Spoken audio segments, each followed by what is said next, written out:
Magandang araw po sa inyong lahat. Ako po si Zach, ang inyong Grade 3 SPA reporter.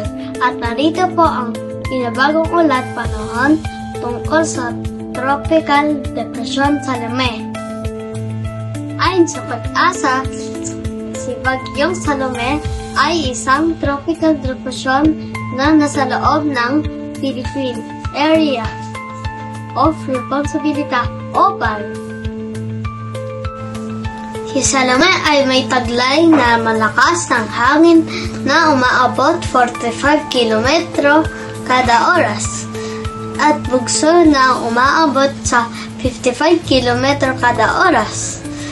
Kumikilos ito pa kanluran sa bilis na 15 km kada oras. Dahil dito, inasahan ang naunlang panahon sa ilang bahagi na Luzon at Visayas. Mag-ingat po tayo sa posibleng pagbaha at pagguho ng lupa, lalo na sa mga mababang lugar. Paalala sa lahat na maging ligtas at makinig sa mga abiso ng lokal na pamahalaan.